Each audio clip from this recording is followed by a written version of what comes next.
자, 여러분 반갑습니다. 데이업에서 기업들의 은밀한 속사정을 전달해드리는 데이업 멘토 황호준입니다.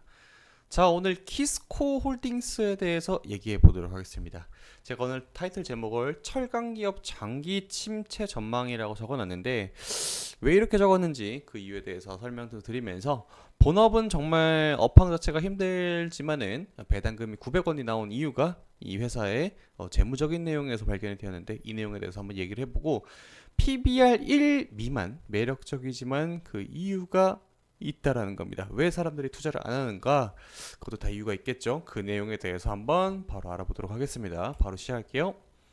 자, 봅시다. 매출액은 자체가 워낙 이 회사가 지주사로 되어 있기 때문에 그 밑에 있는 종속회사들의 매출액이 여기 다 집계가 되는 겁니다. 그래서 이 회사에서는 올라온 돈들을 가지고 다시 뿌려주거나 수혈을 해주거나 이런 거 재무적인 관리를 해주는 그런 거라고 보면 됩니다. 그래서 보면은 최근 매출액이 2,581억이 발생했고 영업이익은 모든 종속회사 다 합쳐서 25억이 발생을 했다. 순이익은 121억 원입니다. 자, 그런데 보면은 이 회사가 지주회사인 거에 특징이 있죠. 영업이익하고 순이익에 대해서 괴율이 100억 정도가 100억 미만이 발생을 하게 되는데 이 부분에 대해서는 뭐 한국철강이라든지 환영철강이라든지 그 외 지주회사들의 뭐 부동산에 대한 가치의 평가가 바뀌었다거나 이런 부분 또한 포함이 되기 때문에 지주회사 자체의 순이익을 보고 이게 어떻게 순이익과 영업이익의 괴리율이 이렇게 크냐 라고 말하기에는 사실 너무나 이제 회사 내부적인 사정이 있고 여러 가지가 복합적으로 작용하기 때문에 이거다라고 명확하게 말씀을 드리기는 좀 어려운 부분에 있다라고 정리를 할 수가 있겠습니다.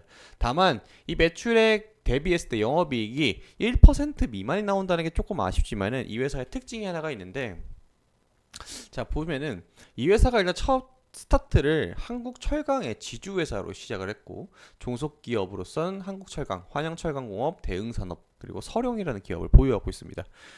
이름들을 다 보시면 알겠지만 여러분들 잘 아는 철강 기업들이에요. 근데 여러분들이 철강 회사에 투자를 하고 이 키스코 홀딩스라는 기업 자체에 투자를 했다라면은 아마 둘 중 하나일 겁니다. 철강 붐이 불었을 때 잘못 들어오셨거나 아니면은 고배당을 받기 위해서 들어온 거라고 생각을 하고 있는데 지금 철강업계가 근 2년 전부터 시작된 경기 침체, 부동산, 중국발 부동산 스캠 사건으로 인해서 계속해서 침체를 겪고 있기 때문에 이게 좀 살아나려면은 정부 차원에서 뭔가 이제 택지 개발이라든지 이런 게 좀 돼야 되는데 다행히 방금 이거 영상을 찍으려고 스타트했는데 뭐 그린벨트를 푸는 뭐 이런 내용들이 좀 보도가 되고 있긴 하네요. 그게 좀 효과가 있겠으면 좋겠습니다. 자, 근데 이 회사가 뭘로 좀 유명한가? PBR 1 미만의 회사로 좀 유명합니다. 제가 색칠을 해놨죠. 이 회사가 자산 통계를 좀 보면은 여기 왼쪽 보이시죠? 자본 비중이 88%고 부채 비율이 11.91%입니다. 근데 보통 이렇게 회사 현금이 많이 있는 회사들이 보통 이제 배당을 또 많이 주거든요.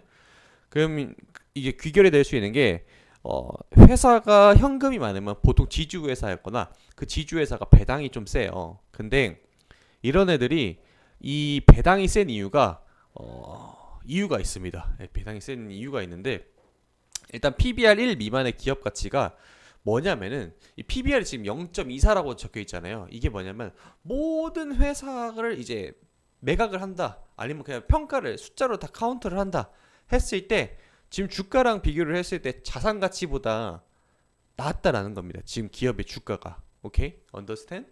자, 그래서 이런 얘기를 누가 했냐면은 이 워렌 버핏이 저 PBR 기업은 시간이 지나면은 주가가 올라간다라고 주장을 하는 그 사람 중에 하나입니다.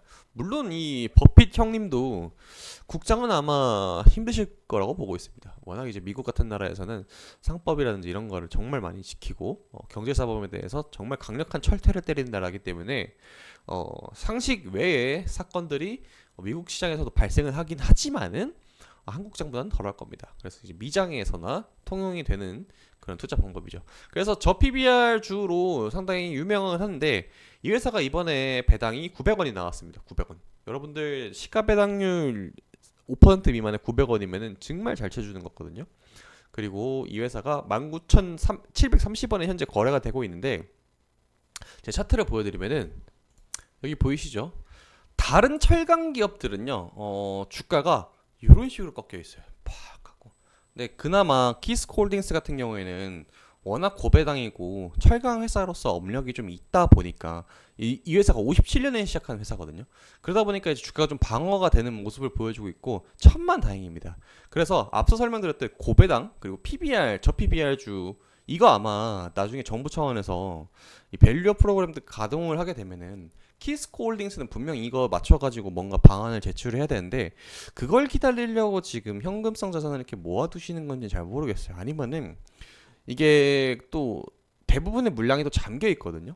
그리고 이제 나중에 자사주를 이제 소각을 해가지고 뭐 한다거나 아니면은 아예 그냥 자사주를 95%까지 혹은 대주주가 모든 주식에 상장 주식 95%를 매입을 해가지고 자진 상폐를 하는 건지 뭐 여러 가지 방법은 정말 많은데 현금성 자산이 너무나 많은 회사기 때문에 사실 이 회사 입장에서는 그냥 느긋하게 주가가 오르던 말건 그냥 배당만 잘 주고 회사 운영만 잘하고 나중에 이제 정부 차원에서 밸류업 프로그램만 가동이 되면은 그걸 맞춰서만 움직이면은 상장은 계속해서 유지가 된다라는 겁니다.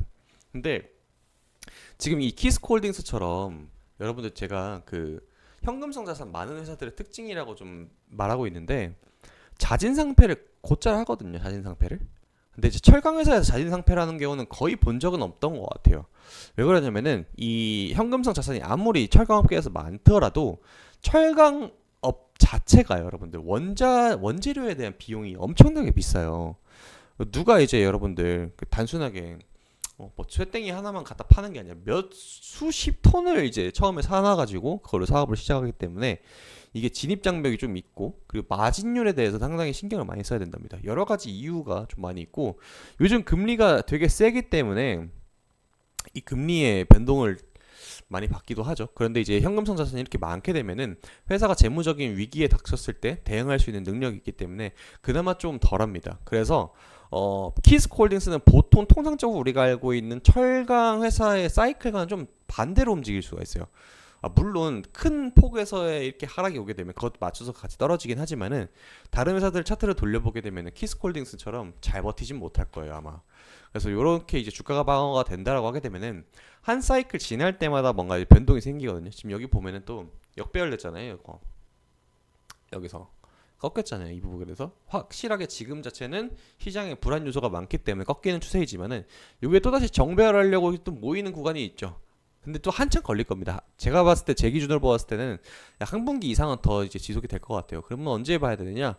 9월, 10월이냐? 그때도 아니고 내년쯤 봐야 될 거라고 보고 있습니다. 내년이 되게 되면 미국의 대선 결과에 대한 결과도 나오고 그에 맞춘 뭐 행정명령이라든지 아니면 정책에 대해서 얘기도 나오니까 그런 부분들이 나오면은 그때 다시 한 번 더 다뤄봐야 될 문제이고 현재로서는 사실 접근할 메리트가 없다고 봅니다. 이 종목에 대해서 이 기업에 대해서 단기적인 시세 차익을 노리려면은 어 이제 배당 시즌 때 다시 한번 관심을 가지면 조금 더 좋은 모습 기대할 수 있지 않을까 생각합니다. 자, 오늘 영상은 여기서 마무리 짓도록 하겠습니다.